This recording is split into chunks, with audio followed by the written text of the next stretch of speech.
నమస్తే. ఇన్నాళ్ళు నన్ను సపోర్ట్ చేస్తూ, ఎంకరేజ్ చేస్తూ మీ ప్రేమని నాకు అందిస్తున్న ప్రతి ఒక్కరికి కృతజ్ఞతలు.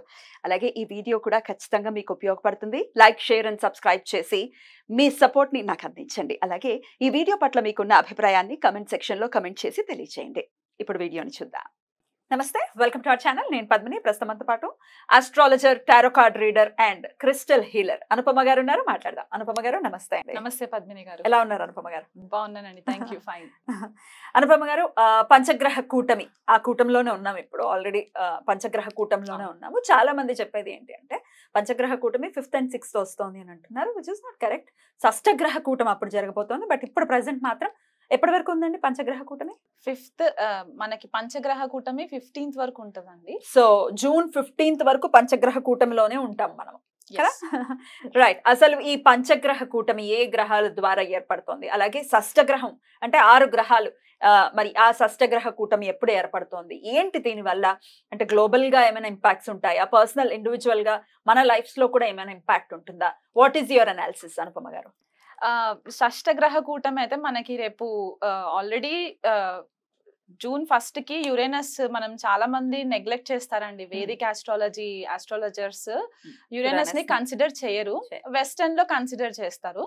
కానీ వేదిక్ లో కూడా మనం కన్సిడరేషన్ ఎక్కడ తీసుకోవాలంటే మండేన్ ఆస్ట్రాలజీ, అంటే గ్లోబల్ ఈవెంట్స్ ప్రెడిక్షన్స్ చేయడానికి మనకి ఈ ప్లానెట్స్, అవుటర్ ప్లానెట్స్ మనకి చాలా ఇంపార్టెంట్ అయిపోతాయి అన్నమాట. For example Neptune, Uranus, Pluto, ఈ 3 గ్రహాలు రవికి దూరంగా ఉంటాయి. పృథ్వీ పైన ఎఫెక్ట్స్ పడవు అని అనుకుంటూ ఉంటాం మనం.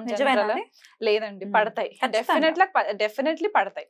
అంటే ఇవి జనరేషనల్ గా చేసే చేంజెస్ అన్నమాట. ఒక కంప్లీట్ ఒక జనరేషన్ ని మార్పు తీసుకొచ్చే ప్లానెట్స్ అన్నమాట ఇవి. సో ఇంపాక్ట్ కొద్దిగా తక్కువ కనబడుతుంది డే టు డే రొటీన్ లో, కానీ ఎక్కువ కాలం ఉంటుంది కాబట్టి ఒక రాశిలో. ఎంతండి సుమారుగా యురానస్? ఇప్పుడు యురానస్ వచ్చేసి మనకి 84 సంవత్సరాలు పడుతుందండి మొత్తం ఒక రెవల్యూషన్ కంప్లీట్ చేయడానికి. అంటే ఏ రాశి నుంచి మొదలెట్టుకుంటే మళ్ళీ ఆ రాశి దగ్గరికి రావడానికి 84 years పడుతుంది. అంటే ఒక రాశిలో 7 సంవత్సరాలు ఉంటది అనమాట యురేనస్. సో ఇప్పుడు యురేనస్ వృషభ రాశిలోకి ఎంటర్ అయింది. మేషం అగ్నితత్వ రాశి, అగ్నితత్వ రాశి నుంచి ఇప్పుడు భూతత్వ రాశిలోకి ఎంటర్ అయింది. అక్కడే ఆల్రెడీ మనకి కొన్ని గ్రహాలు ఉన్నాయి. గురువు, శుక్రుడు, బుధుడు, రవి, ఈ 4 గ్రహాలు ఉన్నాయి. సో ఇప్పుడు యురేనస్ మనకి మొన్న జూన్ 1st కి ఎంటర్ అయినప్పుడు పంచగ్రహ కూటమి లాగా మనం కన్సిడర్ చేసుకోవచ్చు. కానీ జూన్ 5వ తారీఖు 6వ తారీఖు మాత్రం చంద్రుడు ఎంటర్ అవుతాడు కాబట్టి మనకి షష్టగ్రహ కూటమి ఏర్పడుతుంది. సో జనరల్లీ ఆల్రెడీ మనకు ఒకసారి కోవిడ్ ఇన్సిడెంట్ జరిగింది కాబట్టి షష్టగ్రహ కూటమి అంటే రకరకాలుగా భయాలు ఉన్నాయి జనాలలో. అదే కోవిడ్ రావడం, లాక్డౌన్ రావడం, అట్లాంటి సిచ్యువేషన్స్ ఉండవు. ఎందుకంటే ఇక్కడ మనకి ఆ వాయుతత్వం ఎక్కడ కనిపించట్లేదు. అంటే బ్రీదింగ్ ఇష్యూస్ కి, వైరస్ స్ప్రెడ్ అవ్వడానికి అట్లాంటి ఇష్యూస్ కనబడట్లేదు. కానీ యురేనస్ అనే ఈ గ్రహం ఏంటి అంటే బేసికలీ మనకి కొద్దిపాటిగా హయ్యర్ వర్షన్ ఆఫ్ బుధుడు అని చెప్పుకోవచ్చు అనమాట. ఓకే, మనకి ఏరోస్పేస్ ఇండస్ట్రీస్ అవ్వచ్చు, sudden shocks, sudden earthquakes రావడానికి, భూకంపాలు రావడానికి, ఏదైనా సడన్ గా జరిగిపోవడానికి అనమాట. ఎందుకంటే రూలింగ్ వచ్చేసి కుంభరాశిని రూల్ చేస్తారు యురేనస్. మనకి తెలుగులో ఏమంటారంటే అరుణుడు అని కొంతమంది అంటారు, ప్రజాపతి అని కొంతమంది అంటారు, ఇంద్రుడు అని కొంతమంది అంటారు. సో ఇప్పుడు ఇంద్రుడి నేచర్ మనకి స్వతహాగా మైథలాజికల్ స్టోరీస్ తెలిసిన ప్రకారం అయితే కొద్దిగా అగ్రెసివ్ గానే ఉంటూ ఉంటారు. కాబట్టి ఈ ప్లానెట్ కొద్దిగా ఇరటిక్ బిహేవియర్ ఉంటుంది అనమాట. అంటే రెబెల్ గా ఉండే ఛాన్సెస్ ఎక్కువ ఉంటాయి. ఆ డామినెన్స్ అంతా కూడా కొద్దిగా రెబెలియన్ గా ఉంటుంది అనమాట. సో ఎప్పుడైతే ఇలాంటి గ్రహము మనకి భూతత్వ రాశిలోకి ఎంటర్ అయ్యి 0 degrees లో ఉంటుంది ఇప్పుడు ప్రెసెంట్ గా. ఎందుకంటే స్లో మూవింగ్ ప్లానెట్, మనం శనినే అనుకుంటాము, శని కంటే ఇంకా స్లో మూవింగ్ ప్లానెట్ కాబట్టి 0 degrees టారస్ లో ఉంది ఇప్పుడు ప్రెసెంట్. అంటే కృత్తికా నక్షత్రంలో ఉంటుంది. అక్కడే మనకి గురుడు 8 degrees లో కృత్తికాలోనే ఉంటారు.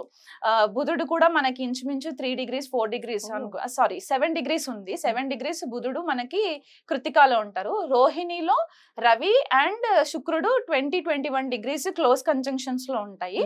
అండ్ తర్వాత మళ్ళీ చంద్రుడు ఎంటర్ అవుతాడు. సో చంద్రుడు కూడా కృత్తికాలోనే, అంటే ఒక 4 గ్రహాలు కృత్తికా నక్షత్రంలోనే ఉంటాయి అన్నమాట. ఆల్రెడీ మనకు తెలిసింది ఏంటంటే కృత్తికా నక్షత్రం అగ్నితత్వ నక్షత్రం. అండ్ సింబల్ కూడా మనకి రేజర్, ఫైర్, కత్తి, ఇవన్నీ తోటి మనం కన్సిడర్ చేసుకుంటాం. సో ఒక ఎరేటిక్ బిహేవియర్ ఉన్న గ్రహము కృతికాలోకి ఎంటర్ అయినప్పుడు గురుడు ఆల్రెడీ మనకి వాయుతత్వ గ్రహంగా మనం చెప్పుకుంటాం, ఆకాశతత్వంగా చెప్పుకుంటాం కాబట్టి ఈ ప్లానెట్స్ అన్ని కూడా ఒక క్లస్టర్ ఆఫ్ ఎనర్జీస్ వచ్చేసరికి ఎక్స్ప్లోజన్స్ అయ్యే ఛాన్సెస్ ఎక్కువ ఉంటాయండి మనకి. అందులో యురేనస్ ఏంటంటే 84 years అని చెప్పాను కదా, క్రితం జరిగిన ట్రాన్సిట్ ఎప్పుడు అని అంటే 1940వ సంవత్సరంలో జరిగింది ట్రాన్సిట్. అప్పుడు టారస్ లో ఉన్నారు, అప్పుడు వృషభంలో ఉన్నారనమాట యురేనస్. అప్పుడు ఏం జరిగింది? 1940లో మనకి యాక్చువల్ గా సెకండ్ వరల్డ్ వార్ స్టార్ట్ అయిందండి. సెకండ్ వరల్డ్ వార్ స్టార్ట్ అయింది. ప్రేక్షకులు కావాలంటే వెరిఫై చేసుకోవచ్చు మన టైమ్ లైన్స్. సో 1939 అంటే ఆల్మోస్ట్ మేషరాశిలో నుంచి లీవ్ అయ్యి టారస్ లోకి ఎంటర్ అయ్యే టైం కంటే సెప్టెంబర్ 1939లో 1939వ సంవత్సరంలో మనకి సెకండ్ వరల్డ్ వార్ స్టార్ట్ అయ్యి అదొక 7 సంవత్సరాలు కంటిన్యూ అయ్యింది అనమాట.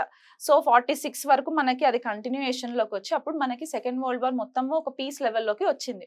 సో ఆ దేశాల పైన యుద్ధాలు జరగడం, రకరకాల ఇష్యూస్ మనం ఫేస్ చేసాము, ఫైర్ ఎక్స్ప్లోషన్స్ ఇట్లాంటివన్నీ చూసాం. సో ఇప్పుడు కూడా ఇంచుమించు వార్ వస్తుందా అంటే నేను 100% వార్ వస్తుంది రావాలని ఏం లేదు, వరల్డ్ వైడ్ గా ఎక్కడైనా వరల్డ్ వైడ్ గా ఎక్కడ. ఇప్పుడు ఓన్లీ మన ఇండియాకే జరగాలని లేదు కదా, గ్లోబల్ గా ఎక్కడైనా జరగచ్చు. ఇప్పుడు యుక్రెయిన్ లో ఆల్రెడీ ఎట్లాంటి వాతావరణం ఉందో మనకు తెలుసు. సో ఇది ఇంకొంచెం ఎన్హాన్స్ చేస్తుందని అనుకోవచ్చా ఈ గ్రహ కూటమి? అవునండి, అవుతుంది. యుఎస్ తోటి కూడా కొద్దిగా ఇష్యూస్ రావడము, యుఎస్ రష్యా యుక్రెయిన్ కి ఇష్యూస్ రావడము, మళ్ళీ ఇప్పుడు మనకి ఇక్కడ అరబ్ కంట్రీస్ లో కూడా మనకి కొద్దిపాటిగా ఇష్యూస్ రావడము, ఇండియా వైపు కూడా మనకి ఇప్పుడు ఇండియా ప్రకారం తీసుకుంటే మన భారతదేశ ఇండిపెండెన్స్ వచ్చిన చార్ట్ ప్రకారం చూసుకుంటే గనక మనది వృషభ లగ్నం అవుతుంది. సో లగ్నంలోనే మనకి షష్టగ్రహ కూటమి అనేది ఏర్పడుతుంది.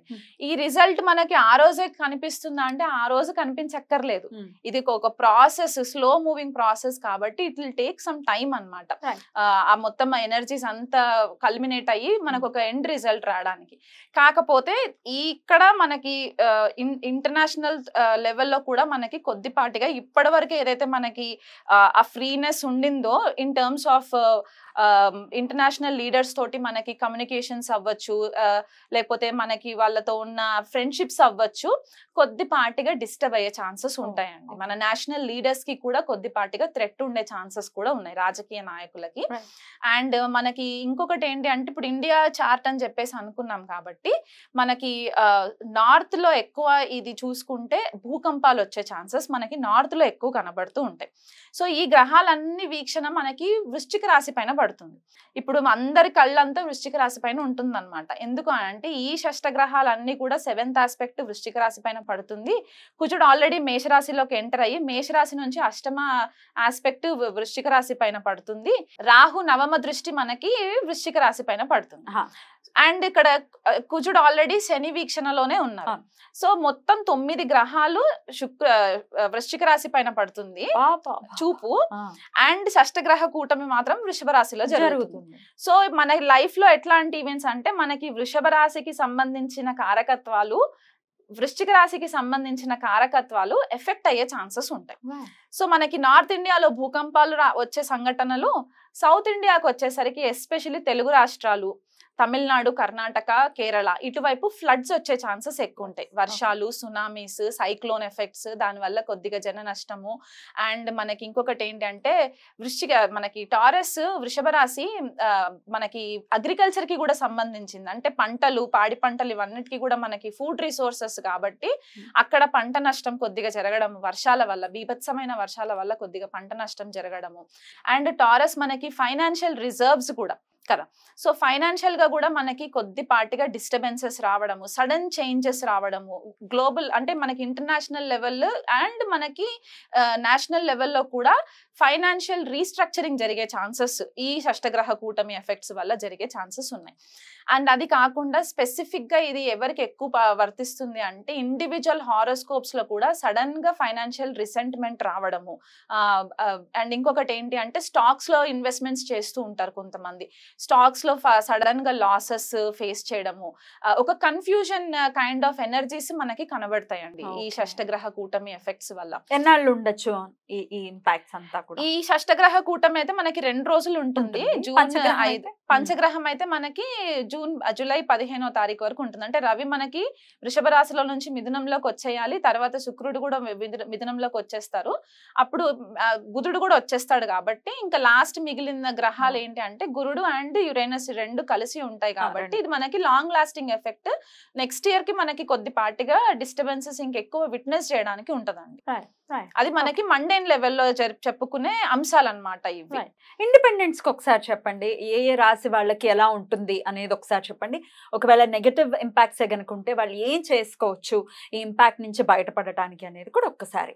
ఇప్పుడు మేషరాశి వాళ్ళకి అనుకోండి, వాళ్ళకి ద్వితీయ స్థానము అండ్ అష్టమ స్థానంలో జరిగే ట్రాన్సిట్ అనమాట, 2-8 యాక్సిస్. ఎందుకంటే మేషరాశి నుంచి టారస్ వృషభ రాశి సెకండ్ అవుతుంది, వృశ్చిక రాశి అష్టమం అవుతుంది. కాబట్టి వీళ్ళు ఫ్యామిలీకి సంబంధించిన ఏదైనా ఇనిషియేషన్స్ తీసుకోవాలనుకున్నా కూడా కొద్దిపాటిగా కేర్ఫుల్ డెసిషన్స్ తీసుకోవాలి. అట్లీస్ట్ జూలై 15వ తారీఖు వరకు ఎటువంటి డిస్ప్యూట్స్ లేకుండా కమ్యూనికేషన్, స్పీచ్, మనం ఏదైతే మాట్లాడతామో దానికి సంబంధించి కొద్దిపాటిగా డిస్టర్బెన్సెస్ లేకుండా చూసుకోవాలి. అండ్ ఫ్యామిలీలో ఎవరికన్నా సడన్ గా హెల్త్ పాడైపోవడము, లేదంటే సడన్ ఇన్ఫెక్షన్స్ వచ్చే ఛాన్సెస్ ఉండడము.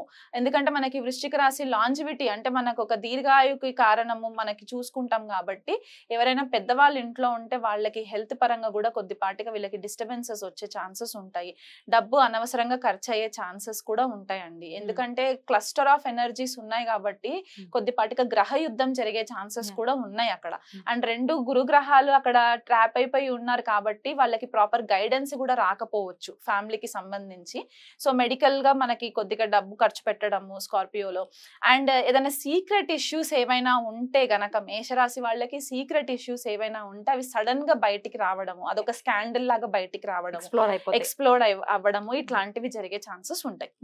జాగ్రత్తలు వహించాలి ఈ ఆస్పెక్ట్స్ లో. ఖచ్చితంగా లాస్ట్ లో ఒకసారి అందరికీ కలిపి ఒక చిన్న రెమెడీ ఏదైనా చెప్తే అది చేసుకుంటారు. మరి వృషభ రాశి వారికి జన్మస్థానంలోనే ఇన్ని గ్రహాలు, వృషభ రాశి వాళ్ళకి జన్మస్థానంలో ఇన్ని గ్రహాలు కాబట్టి వాళ్ళ పర్సనాలిటీ డెఫినెట్లీ చేంజ్ అవుతుందండి. కొన్ని సడన్ అన్ఎక్స్పెక్టెడ్ ఇష్యూస్ అంటే వైఫ్ అండ్ హస్బెండ్ కి సంబంధించి కొద్దిపాటిగా ఇష్యూస్ జరిగే ఛాన్సెస్ ఉంటాయి. అండ్ ఎక్కడన్నా ఇన్వెస్ట్మెంట్స్, ఫైనాన్సెస్ కి సంబంధించి ఎక్కడైనా ఇన్వెస్ట్మెంట్స్ చేసి ఉంటే గనక నమ్మి మోసపోవడము, అది ఇప్పుడు బయటపడడము, ఇట్లాంటివి జరిగే ఛాన్సెస్ ఉంటాయి. సైకలాజికల్ ఇష్యూస్ కొద్దిపాటిగా వచ్చే ఛాన్సెస్ ఉంటాయి. ఎందుకంటే సప్తమ స్థానము వృశ్చిక రాశి అయ్యి అక్కడ నవమ గ్రహాల దృష్టి పడుతుంది కాబట్టి కొద్దిపాటిగా స్పౌస్ కి సంబంధించి సైకలాజికల్ ఇష్యూస్ సంబంధించి ఇట్లాంటివి వచ్చే ఛాన్సెస్ ఉన్నాయి. అండ్ అది కాకుండా స్టాక్స్ లో ఇన్వెస్ట్మెంట్ చేసి ఉంటే గనక దాని గురించి. సో నేను స్పెసిఫిక్ గా వృషభ రాశి వాళ్ళకి చెప్పేది ఏంటంటే ప్రాపర్ ఫైనాన్షియల్ ప్లానింగ్ చేసుకొని ఈ 1 మంత్ కూడా కొద్దిగా కేర్ఫుల్ గా ఉండి, అంటే అవసరమైనంత మట్టుకే డబ్బు ఖర్చు చేయండి, అవసరం లేకపోతే వృధా చేయొద్దు. కొన్నిసార్లు మనము నీడ్స్, వాంట్స్ కి డిఫరెన్సెస్ లేకుండా కూడా మనం డబ్బు ఖర్చు పెట్టేస్తూ ఉంటాం కదా, ఆ విషయంలో కొద్దిపాటిగా చేంజెస్ తీసుకోవాలి. ఫ్యామిలీకి సంబంధించి మాత్రం డెఫినెట్లీ ఒక అవేకనింగ్ లాంటి సిచ్యువేషన్ అండి. అంటే ఇది వరకు ఒకలాగా ఉంటుంది, ఇక మీద జరిగేదే ఒకలాగా ఉండేలాంటి సిచ్యువేషన్స్ ఏర్పడే ఛాన్సెస్ ఉంటాయి. ఈ విషయాల్లో జాగ్రత్త తీసుకోవాలి. ఇక మిథునం, వ్యయంలోనే ఎన్ని గ్రహాలు ఉండటం, కూటమి జరగటం అనేది ఎట్లా చూస్తారు? ఇప్పుడు మిథున రాశి వాళ్ళకి ఏంటి అంటే ఆల్రెడీ మనము చూసుకుంటే వ్యయంలో కాబట్టి వీళ్ళు కంప్లీట్ గా డిటాచ్ అయిపోవడము, అంటే ఐసోలేషన్ గా ఉండడము, నిద్ర పట్టకపోవడము, స్లీప్ ఇష్యూస్ రావడము.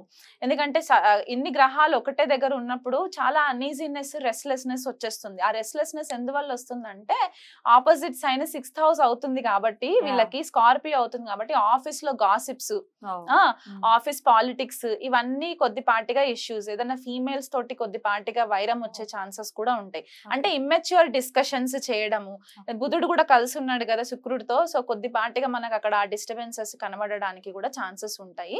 సో ఆఫీస్ పాలిటిక్స్ కి వీలైనంత మట్టుకు దూరం ఉండాలి, ఎవరిని నమ్మొద్దు అనేసి నేను ఎస్పెషల్లీ కెరియర్ కి సంబంధించి, ఎందుకంటే 6th హౌస్ మన డైలీ రొటీన్ అని చూసుకుంటాం కాబట్టి అదొకటి. ఎవరికైనా డొమెస్టిక్ పెట్ అనిమల్స్ ఉంటే కనుక పెట్ అనిమల్స్ కొద్దిగా, అంటే కొంతమంది డాగ్స్, క్యాట్స్ పెంచుకుంటూ ఉంటారు కదా, వాటికి సంబంధించి కొద్దిపాటిగా హెల్త్ కి సంబంధించి మన ఇష్యూస్ వచ్చే ఛాన్సెస్ కూడా ఉంటాయండి. జాగ్రత్తలు తీసుకోవాలి. ఇక కర్కాటక రాశి వారికి ఎలా ఉంటుందండి లాభస్థానంలో జరుగుతున్న ఈ కూటమి? కర్కాటక రాశి వాళ్ళకి కొద్దిపాటిగా ఫేవరబుల్ ఉంటుందండి కంపేర్ టు అన్ని రాశుల వాళ్ళకి కంపేర్ చేసుకుంటే. ఎందుకంటే లాభస్థానంలో ఇన్ని గ్రహాలు ఉండడము, ఏదన్నా long lasting hopes and wishes ఏమైనా ఉండుంటే గనక అప్పుడు ఎప్పుడన్నా ఇన్వెస్ట్మెంట్స్ చేసుంటే దాని గెయిన్స్ ఇప్పుడు వచ్చే ఛాన్సెస్ ఉండడము, అది పాజిటివ్ ఆస్పెక్ట్. నెగిటివ్ ఆస్పెక్ట్ మనం చూసుకుంటే గనక కొద్దిపాటిగా నెట్వర్క్ సర్కిల్ తో కేర్ఫుల్ గా ఉండాలి, ఆచితూచి మాట్లాడాలి, మన సర్కిల్ ఏంటి, మనం ఎంతవరకు మితంగా మాట్లాడాలి. అండ్ ఇంకొకటి ఏంటి అంటే పంచమంలో కూడా మనకి స్కార్పియో కర్కాటక రాశి వాళ్ళకి పడుతుంది కాబట్టి పిల్లలకి సంబంధించి, పిల్లల హెల్త్ కి సంబంధించి కొద్దిపాటిగా ఇష్యూస్. ఒకవేళ సింగిల్స్ ఉన్నారనుకోండి, ఎవరన్నా గర్ల్ ఫ్రెండ్ బాయ్ ఫ్రెండ్ ఇట్లాంటివి ఎవరన్నా ఉంటాయి కదా, అది సహజం. సో అట్లాంటి వాటికి సంబంధించి ఏదన్నా కొద్ది స్కాండలస్ వి బయటికి రావడం, ఎందుకంటే స్కార్పియో అక్కడ పడుతుంది కాబట్టి కొద్దిపాటిగా అదొకటి కేర్ఫుల్ గా ఉండాలి అఫైర్స్ కి సంబంధించి. అండ్ స్పెక్యులేటివ్ బిజినెస్, ఒకవేళ కర్కాటక రాశి వాళ్ళు ఏదైనా గ్యాంబ్లింగ్ లో కానీ స్టాక్స్ లో కానీ ఏమైనా డబ్బులు పెట్టుండి ఇదివరకు ఏమైనా లాసెస్ జరుగుంటే గనక ఈ 1 month కూడా కొద్దిపాటిగా కేర్ఫుల్ గా ఇన్వెస్ట్మెంట్స్ చేయకుండా, మార్కెట్ ఎట్లా ఫ్లక్చువేట్ అవ్వకుండా చూసుకొని వాళ్ళు ఇన్వెస్ట్మెంట్స్ ఆఫ్టర్ 1 month చేసుకుంటే వాళ్ళకి బెనిఫిట్స్ ఉంటాయి. ఇక సింహరాశి వారికి ఒకసారి చెప్పండి ఎలా ఉండబోతుంది? సింహరాశి వాళ్ళకి 4-10 యాక్సెస్ లో అవుతుంది సింహరాశి వాళ్ళకి. సో ఇక్కడ ఏమవుతుందంటే వీళ్ళకి మనకి 10th house లో జరుగుతుంది ట్రాన్సిట్ కాబట్టి కొద్దిపాటిగా రెప్యుటేషన్ కి సంబంధించి, అంటే వాళ్ళకి కొద్దిగా పరువుకి సంబంధించి కొద్దిగా భంగం కలగడము, అదొకటి కొద్దిగా కేర్ఫుల్ గా ఉండాలి. అంటే వీళ్ళ పైన ఫాల్స్ ఎలిగేషన్స్ అవ్వడము. అండ్ కెరియర్ లో ఒక మంచి గ్రోత్ రావడానికి ఆస్కారం ఉంటుంది. కాకపోతే వీళ్ళు స్ట్రాటజిక్ ప్లానింగ్ చేసుకుంటూ ముందుకు వెళ్ళాలన్నమాట. అంటే ఏమంటారంటే బేసికల్ గా ప్రోస్ అండ్ కాన్స్ ఆలోచించాలి. ఏదన్నా చేస్తే నాకు దీనివల్ల ఎంతవరకు ఎఫెక్ట్ ఉంటుంది, పాజిటివ్ ఎఫెక్ట్ ఎంత ఉంటుంది. ఎందుకంటే మనం ట్రాప్ అయిపోకూడదు ఇష్యూస్ లో. సో మనం ఆ ట్రాప్ అవ్వకుండా ప్రోస్ అండ్ కాన్స్ ఆచితూచి బేరే చేసుకొని మనం ముందడుగు వేసుకోవచ్చు. అండ్ పరువు గురించి చెప్పాను, అదొకటి. అండ్ ఇంకా కర్మస్థానం గురించి చెప్పొచ్చు అంటే ప్రొఫెషనల్ ఫ్రంట్ లో మనకి మేనేజర్స్ తోటి, కోవర్కర్స్ తోటి కొద్దిగా కేర్ఫుల్ గా ఉండాలండి సింహరాశి వాళ్ళు. సేమ్ మనం మిథున రాశి వాళ్ళకి, సింహరాశి వాళ్ళకి చెప్పేది ఏంటంటే ఆఫీస్ పాలిటిక్స్ దగ్గర మాత్రం గాసిప్స్ ఇవి చేయకుండా ఉంటే చాలా బెటర్. ఒకవేళ ఎవరికైనా బిజినెసెస్ ఉన్నాయనుకోండి, ఈ 1 month కూడా కొద్దిపాటిగా careful investments, okay, careful investments చేసుకోవాలి. రైట్. ఇక కన్యా రాశి వారికి ఎలా ఉండబోతుందండి? కన్యా రాశి వాళ్ళకి మనకి 9వ స్థానంలో జరుగుతుంది ఈ ట్రాన్సిట్. సో 9వ స్థానం అంటే మనం హైయర్ ఎడ్యుకేషన్ అని చెప్పుకుంటూ ఉంటాము, అండ్ పిలిగ్రమ్ సెంటర్స్ కూడా చెప్పుకుంటాం. ఇప్పుడు పెద్దవాళ్ళు ఎవరైనా వయసులో ఏజ్ లో పెద్ద ఉంటే గనక వాళ్ళు ఎప్పుడైనా తీర్థయాత్రలు ఎక్కడన్నా వెళ్ళాలి అనుకుంటే ఈ ఒక్క 1 month మాత్రం కొద్దిగా ఆపేసుకుంటే బెస్ట్ అండి. ఎందుకంటే కొండ ప్రదేశాలలో వెళ్ళడము, ల్యాండ్ స్లైడ్స్ అవ్వడము ఇవి జరిగే ఛాన్సెస్ ఉన్నాయి. ఎందుకంటే వృషభ రాశి హెవీలీ లోడ్ అయిపోయి ఉన్న రాశి ఇప్పుడు మనకి. సో భూకంపాలు ఇట్లాంటివి రావడము, లేకపోతే మడ్ స్లైడ్స్ అవ్వడము, ల్యాండ్ స్లైడ్స్ అవ్వడం జరిగే ఛాన్సెస్ ఉంటాయి. కాబట్టి కొద్దిపాటిగా కన్యా రాశి వాళ్ళు ఈ తీర్థయాత్రలు ఒక 1 month పోస్ట్ పోన్ చేసుకుంటే బాగుంటుంది. అది కాకుండా హైయర్ ఎడ్యుకేషన్ కోసం ఎవరైతే ప్లానింగ్ చేస్తూ ఉంటారో, డబ్బు ఖర్చు పెట్టి ఏదైనా వేరే కంట్రీస్కి వెళ్ళి ఫారెన్ స్టడీస్ చేయాలి అనుకునే వాళ్ళు ఒక్క 1 month మళ్ళీ కొద్దిగా బ్రేక్ ఇచ్చి మళ్ళీ కంటిన్యూ చేస్తే వీళ్ళకి బాగుంటుంది. ఇక తులారాశి వారికి ఎలా ఉండబోతుందండి? తులారాశి వాళ్ళకి అష్టమంలో జరుగుతుంది కదా ట్రాన్సిట్. లగ్నాధిపతి కూడా అష్టమంలోనే ఉండడము వీళ్ళకి కొద్దిపాటిగా హెల్త్ కి సంబంధించి ఇష్యూస్ వస్తాయండి. డ్రైవింగ్ చేసేటప్పుడు కొద్దిగా కేర్ఫుల్ గా ఉండాలి. ఫీమేల్స్ అయితే మట్టుకు ఎక్కువ మెంటల్ స్ట్రెస్ తీసుకోకుండా ఉండడం చాలా మంచిది. ఆరోగ్య రీత్యా సైకలాజికల్ ఇష్యూస్ కొద్దిగా వచ్చే ఛాన్సెస్ ఉన్నాయి. ఫిజికల్ గా ఆల్రెడీ హెల్త్ ఇష్యూస్ ఏమైనా ఉంటే గనక అస్సలు నెగ్లెక్ట్ చేయకూడదు. ఓకే, వెంటనే డాక్టర్ ని సంప్రదించడానికి ట్రై చేయండి. అండ్ ఫ్యామిలీలో ఏదన్నా రప్చర్ క్రియేట్ అయ్యే సిచ్యువేషన్స్ ఏమైనా ఉన్నాయి అని అనుకుంటే గనక అవి జరగకుండా ఉండడానికి వీలైనంత మట్టుకు ప్రయత్నాలు చేయండి. కొన్నిసార్లు గ్రహాలు వాటి పనవి చేసుకుంటూ వెళ్ళిపోతాయి. మన కంట్రోల్లో మనం కొద్దిపాటిగా ఉండాలి. ఎందుకంటే 7 years వరకు ఉంటుంది డ్యూరేనస్ కాబట్టి దాని ఎఫెక్ట్స్ మనకి కొద్దిపాటిగా ఉంటాయి. కాబట్టి ఎప్పుడు సడన్ గా ఏ ఇష్యూ వస్తుందో తెలీదు. సో డ్రైవింగ్ విషయంలో మాత్రం చాలా కేర్ఫుల్ ఉండాలండి తులారాశి వాళ్ళు. రైట్. ఇక వృశ్చికం. ఆ వృశ్చిక రాశి వాళ్ళకైతే సప్తమంలోనే జరుగుతుంది కాబట్టి వైఫ్ కానీ హస్బెండ్ కానీ ఏదన్నా ప్రాబ్లమ్స్ ఉంటే కూర్చొని మాట్లాడుకొని సార్ట్ అవుట్ చేసుకోవడము. ఈ 1 month వరకు వీలైనంత మట్టుకు సీరియస్ అవుతున్న ఇష్యూస్ అంటే గనక కొద్దిపాటిగా 1 month వరకు బ్రేక్ ఇచ్చేసుకొని దాని తర్వాత డిస్కషన్స్ చేసుకోవచ్చు. హెల్త్ పరంగా కూడా కొద్దిపాటిగా కేర్ఫుల్ గా ఉండాలి. ఎస్పెషలీ మనకి లోవర్ బాటమ్ ఏరియాస్ ఎవరైతే ఉంటాయో మనకి అక్కడ పార్ట్స్ ఆఫ్ ద బాడీ అవి కొద్దిగా కేర్ఫుల్ గా ఉండాలి. ఇది వరకు ఏమైనా హెల్త్ ఇష్యూస్ తోటి ఇబ్బంది పడుతూ ఉంటే గనక యాజ్ తులారాశి వాళ్ళకి ఎట్లా చెప్పానో స్కార్పియో వాళ్ళకి కూడా అదే వర్తిస్తుంది ఇక్కడ. ఎందుకు అనంటే మనకి వాటర్ సైన్ అయిపోయింది, ఇమోషనల్ టర్మాయిల్ ఉంటదండి స్కార్పియో వాళ్ళకి. వాళ్ళకి అంటే వాళ్ళు స్వతహాగా వాళ్ళు వెళ్ళి ఎక్కడ ఏ గొడవ పెట్టుకోకపోయినా కొన్నిసార్లు వాళ్ళకి తెలియకుండా వాళ్ళని లాగేస్తూ ఉంటారు అనమాట ఈ పర్టిక్యులర్ ట్రాన్సిట్ వల్ల. అండ్ ఒకవేళ ఎవరైనా అకల్ట్ ప్రాక్టీసెస్ నేర్చుకోవాలి అంటే గుప్త విద్య ఎవరైనా నేర్చుకోవాలి అనుకునే వాళ్ళు ఉంటారో, అది జ్యోతిష్యం అవ్వచ్చు, టారో అవ్వచ్చు, ఇలాంటిది ఏదైనా నేర్చుకోవాలనుకుంటే this is the right time. అదొకటి బెనిఫిట్. ఇంట్రెస్టెడ్ కూడా ఉంటారేమో కదా వృశ్చిక రాశి వాళ్ళకి అకల్ట్ పైన చాలా ఇంట్రెస్ట్ ఉంటుంది. అండ్ యురేనస్ అక్కడ ఆల్రెడీ వాళ్ళకి సప్తమంలో ట్రాన్సిట్ కాబట్టి, అండ్ యురేనస్ జనరల్ గా ఎగ్జాల్టేషన్ సైన్ స్కార్పియో అన్నమాట, మనకి ఉచ్చ పొందుతాడు స్కార్పియోలో వృశ్చిక రాశిలో. సో ఈ టైం పీరియడ్ ఏంటంటే వీళ్ళకి హాఫ్ ట్రాన్సిట్ అనమాట, 42 years ఒకసారి వచ్చే ట్రాన్సిట్ లాగా కన్సిడర్ చేసుకోవచ్చు వీళ్ళకి. సో ఈ ఆస్ట్రాలజీ పైన కూడా వీళ్ళకి ఇంట్రెస్ట్ ఉంటే అటువైపు కూడా వెళ్ళొచ్చు. ధనుసు రాశి వారికి ఎలా ఉంటుంది? ధనుసు రాశి వాళ్ళకి షష్టంలో జరుగుతుంది transit. Court cases, legal issues, litigations, daily routine కి సంబంధించి ఒక రకమైన లేజినెస్ వచ్చే ఛాన్సెస్ ఉంటాయండి వీళ్ళకి. అంటే ఇప్పుడు జనరలీ ధనుసు రాశి వాళ్ళు చాలా ఎక్స్ప్లోరర్స్ లాగా ఉంటారనమాట. అంటే వాళ్ళకి అడ్వెంచర్స్ చేయడము, కొద్దిపాటిగా యాక్టివ్ గా ఉండడము, ఇట్లాంటివి ఉండే ఛాన్సెస్ ఎక్కువ ఉంటాయి ధనుసు రాశి వాళ్ళకి. అలాంటిది సడన్ గా వీళ్ళు ఒక స్టాగ్నెంట్ లోకి వెళ్ళిపోవడము. ఎందుకంటే భూతత్వ రాశి 6 గ్రహాలు అక్కడ, తర్వాత పంచగ్రహ కూటమి. సో ఈ క్లస్టర్ ఆఫ్ ఎనర్జీస్ ఏంటంటే హెల్త్ పైన చాలా ఇంపాక్ట్ తెస్తుంది వీళ్ళకి, ధనుసు రాశి వాళ్ళకి. సో హెల్త్ గురించి వాళ్ళు అస్సలు నెగ్లెక్ట్ చేయకూడదు. వీలైనంత మట్టుకు డాక్టర్స్ ని ఇమీడియట్ గా కన్సల్ట్ చేయడము, లేకపోతే ఫ్యామిలీలో కూడా ఏదైనా డిస్ప్యూట్స్ ఉన్నాయి అని అంటే గనక ఎంత వీలైతే అంత మట్టుకు చాలా డిప్లొమాటిక్ గా హ్యాండిల్ చేసుకొని మాట్లాడుకొని సిచ్యువేషన్స్ ని కంట్రోల్లో పెట్టుకోవడం చాలా చెప్పవలసిన ఇంపార్టెంట్ మ్యాటర్ అన్నమాట ధనుసు రాశి వాళ్ళకి. రైట్. ఇక మకర రాశి వారికి? మకర రాశి వాళ్ళకి పంచమంలో జరుగుతుంది కాబట్టి ఇక్కడ వీళ్ళకి స్పెక్యులేటివ్ బిజినెస్, సేమ్ మనము కర్కాటక రాశి వాళ్ళకి ఎట్లాగైతే చెప్పుకున్నామో ఇక్కడ వీళ్ళకి కూడా స్పెక్యులేటివ్ బిజినెస్ కి సంబంధించి ఇన్వెస్ట్మెంట్స్ కొద్దిపాటిగా కేర్ఫుల్ గా. అండ్ మకర రాశి వాళ్ళు చాలా మట్టుకు రియల్ ఎస్టేట్ సైడ్ కూడా ఉండే ఛాన్సెస్ ఎక్కువ ఉంటాయి. సో అక్కడ వాళ్ళు రియల్ ఎస్టేట్ లో ఏమైనా ఇన్వెస్ట్మెంట్స్ చేసి ఉంటే గనక అమ్మకాలు ఏమైనా చేయాలి అనుకున్నా కూడా కొద్దిపాటిగా డెసిషన్స్ వెయిట్ చేసి తీసుకోవడం మంచిది. నన్ను అడిగితే అసలు ఈ అన్ని రాసుల వాళ్ళు కూడా ఒక 1 month ఏ యాక్టివిటీస్ అయినా కొద్దిగా పాజ్ చేసి పెట్టుకోవడం బెటర్ అండి. అందరు స్టాగ్నెంట్ అంటే బెటర్. అంటే అన్నెసెసరీ ఇష్యూస్ లోకి పేపర్ డాక్యుమెంటేషన్ ఇవన్నీ కొద్దిగా ఉంటాయి కాబట్టి కేర్ఫుల్ గా ఉండాలి. పిల్లలకి సంబంధించి మకర రాశి వాళ్ళకి గనక ఏమన్నా లాంగ్ టర్మ్ ప్లానింగ్ ఏదైనా ఉంటే గనక అది కొద్దిపాటిగా ఫేవరబుల్ అయ్యే ఛాన్సెస్ ఉంటాయి, సడన్ ఫేవరబుల్. ఎందుకంటే 2 గ్రహాలు గురు గ్రహాలు అక్కడ ఉన్నాయి, గురువు అండ్ శుక్రుడు ఉన్నారు కాబట్టి అదొక పాజిటివ్ గా మనం కన్సిడర్ చేసుకోవచ్చు కాబట్టి అదొకటి హెల్ప్ అయ్యే ఛాన్సెస్ ఉంటాయి వాళ్ళకి. ఇక కుంభరాశి వారికి అండి? కుంభరాశి వాళ్ళకైతే కొద్దిపాటిగా వీళ్ళకి చతుర్థంలో జరుగుతూ ఉంటది ఈ ట్రాన్సిట్.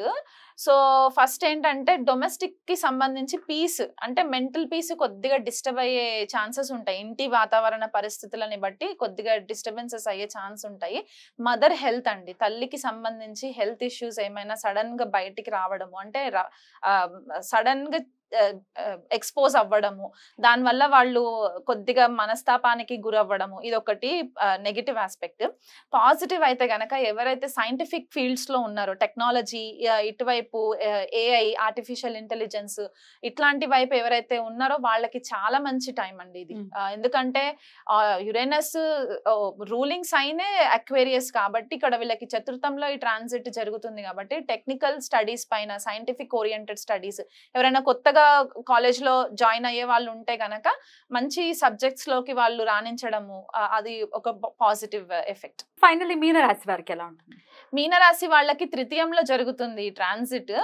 సో వీళ్ళకి సబ్ కాన్షియస్ మైండ్ యాక్టివ్ అయిపోవడం. Okay, and cluster of planets ఇక్కడ తృతీయంలో జరగడం, అండ్ మీనరాశిలోనే ఆల్రెడీ అక్కడ రాహు సంచారము, నెప్ట్యూన్ కూడా ఉంది. మనం నెప్ట్యూన్ కన్సిడర్ చేయము జనరల్ గా, but I'm just telling. Neptune కూడా అక్కడ ఉంది కాబట్టి కొద్దిగా ఏవైతే ఇల్యూషన్స్ ఇది వరకు ఏవైతే మాయా ప్రపంచంలో ఉండుంటే గనక ఆ ఇల్యూషన్స్ సడన్ గా వీళ్ళకి రియాలిటీ లాగా టర్న్ అవ్వడం అన్నమాట. అది వీళ్ళ అన్ఎక్స్పెక్టెడ్ రియాలిటీ, అది పాజిటివ్ అవ్వచ్చు, నెగిటివ్ అవ్వచ్చు, అదొకటి జరిగే ఛాన్సెస్. కోబాన్స్ తోటి అంటే యంగర్ సిబ్లింగ్స్ ఎవరైనా ఉంటే గనక, తమ్ముడు చెల్లి ఇట్లాంటి వాళ్ళు ఎవరైనా ఉంటే గనక వాళ్ళతోటి కొద్దిపాటిగా డిస్టర్బెన్సెస్ వచ్చే ఛాన్సెస్ అయితే ఉంటాయి. అంటే ఇక్కడ మైండ్ సెట్స్ మ్యాచ్ అవ్వవు. ఈ 1 month కూడా కొద్దిపాటిగా డిసగ్రిమెంట్స్ ఉండే ఛాన్సెస్ ఉంటాయి. షార్ట్ డిస్టెన్స్ ట్రావెల్ చేసేటప్పుడు మాత్రం కొద్దిపాటిగా కేర్ఫుల్ గా షార్ట్ డిస్టెన్స్ ట్రావెల్ చేసుకోవచ్చు. కమ్యూనికేషన్ లో కొంచెం కేర్ఫుల్ గా ఉండాలండి, కమ్యూనికేషన్ వైజ్. సో ఓవరాల్ గా అన్ని రాశుల వాళ్ళకి కూడా చెప్పారు కాబట్టి ఏదైనా రెమెడీ ఉందా? మీరు ఆల్రెడీ చెప్పారు ఏ పనులు చేయకుండా జాగ్రత్తగా ఉండండి అనేది కూడా వన్ ఆఫ్ ద రెమెడీస్ అని చెప్పుకోవచ్చు. అయినప్పటికీ ఇంకా ఆరాధన విషయంలో ఏదైనా చెప్తారా? ఆరాధన విషయంలో అంటే మనకి వృషభంలో ఇవన్నీ ప్లానెట్స్ జరుగుతున్నాయి కాబట్టి అందరూ ఫస్ట్ ప్రే చేయాల్సింది శ్రీ మహాలక్ష్మికి. ఎందుకంటే మనకి రిసోర్సెస్, ఫైనాన్షియల్ రిసోర్సెస్ అవ్వచ్చు, అబండెన్స్ అవ్వచ్చు, భూమికి సంబంధించి పంటలు, ఇవన్నీ కూడా వృషభ రాశికే సంబంధించి ఉంటాయి కాబట్టి శ్రీ మహాలక్ష్మికి ఆరాధన చేసుకోవడము, లక్ష్మి అష్టోత్తరం చదువుకోవడము, ఆవు నెయ్యితో దీపం పెట్టడము, ఇట్లాంటివి రెగ్యులర్ గా చేయాలి 1 month కూడా. అండ్ ఇంకొకటి ఏంటి అంటే మనకి స్కార్పియో కూడా యాక్టివ్ అయిపోయి ఉంది కాబట్టి, అండ్ ఈ మెయిన్ ప్లానెట్స్ ఏవైతే ఉన్నాయో ఈ గ్రహాలన్నీ కూడా కృతికాలో జరుగుతున్నాయి కాబట్టి, యుతి మొత్తం కృతికాలో ఉంది కాబట్టి సుబ్రహ్మణ్యేశ్వర స్వామి ఆరాధన చాలా ఇంపార్టెంట్. స్కంద కవచము డైలీ ఒక్కసారైనా సరే ఉదయం లేవగానే స్నానం అవన్నీ చేసేసుకున్న తర్వాత స్కంద కవచము చదవడానికి రాకపోయినా కనీసం ఇంట్లో ప్లే చేయండి. ఎందుకంటే మనం ఈ ఎనర్జీస్ అన్ని కూడా మనల్ని కొద్దిపాటిగా ర్యాష్ డెసిషన్స్ తీసుకునే ఛాన్సెస్, ర్యాష్ డ్రైవింగ్స్ ఇవి జరిగే ఛాన్సెస్ ఉంటాయి. కాబట్టి మనల్ని మనం ప్రొటెక్ట్ చేసుకోవడానికి and at the same time ధర్మబద్ధంగా దేశ సంరక్షణ కోసం కూడా మనం ఆలోచించాలి కాబట్టి స్కంద కవచము రెగ్యులర్ గా వినడము ఇదొకటి చాలా ఇంపార్టెంట్. వీళ్ళు కుదిరితే సుబ్రహ్మణ్యేశ్వర స్వామికి అర్చన అభిషేకాలు చేసుకోవచ్చు. రైట్ అండి, చాలా బ్యూటిఫుల్ గా ఎక్స్ప్లెయిన్ చేశారు. డెఫినెట్లీ, ఎందుకంటే యురానస్ ని కన్సిడర్ చేస్తూ గనుక ఒకవేళ ప్రిడిక్షన్ ఇస్తే ఎంత అక్యురేట్ గా ప్రిడిక్షన్ వస్తుంది అనేది చెప్పటం అనేది ఎవరికి వారు దాన్ని చూడాల్సిందే కదా. చాలా మంది కన్సిడర్ చెయ్యరు, కానీ ఇంత మేజర్ రోల్ ని ప్లే చేస్తారు. యురానస్ అవ్వచ్చు, నెప్ట్యూన్ అవ్వచ్చు, డెఫినెట్ గా రోల్ ని ప్లే చేస్తారు. మీరు కూడా మీ ప్రిడిక్షన్ మీరు చూస్తారా? చూస్తానండి, డెఫినెట్లీ చూస్తాను. అంటే మనకి యురేనస్ ఆస్ట్రాలజీకి చాలా ఇంపార్టెంట్ ప్లానెట్ అన్నమాట, జ్యోతిష్య విద్యకి అండ్ ఏరోస్పేస్ ఇండస్ట్రీకి కూడా చాలా ఇంపార్టెంట్. ఎందుకంటే కుంభరాశిలో రూల్ చేసినా సరే శతభిష నక్షత్రం మనకి యురేనస్ కి కన్సిడర్ చేస్తారు బేసికల్ గా. అండ్ మనకి ఇక్కడ వృశ్చిక రాశిలో ఉచ్చ పొందుతారు అండ్ వృషభంలో నీచబడతారు. సో ఈ 2 మెయిన్ అకల్ట్ కి సంబంధించి అంటే గుప్త విద్యలకి సంబంధించిన 2 మెయిన్ రాశుల్లో యురేనస్ కి ఇంపార్టెన్స్ ఉంది కాబట్టి ఖచ్చితంగా యురేనస్ ని కన్సిడర్ చేస్తాను నేనైతే. అద్భుతం, చాలా అద్భుతంగా వివరించారు. ఈ నెల్లాళ్ళు కూడా వీలైతే కూడా అందరూ చాలా జాగ్రత్తగా ఉంటూ అటు సుబ్రహ్మణ్యేశ్వర స్వామి ఆరాధన అండ్ లక్ష్మీదేవి ఆరాధన చెప్తున్నారు కాబట్టి అవి చేసుకుంటూ అందరికీ ప్రశాంతవంతంగా ఈ సమయం వెళ్ళాలని మనస్ఫూర్తిగా కోరుకుంటూ చక్కగా మాకు తెలియజేశారు. కృతజ్ఞతలండి. నమస్తే. నమస్తే అండి.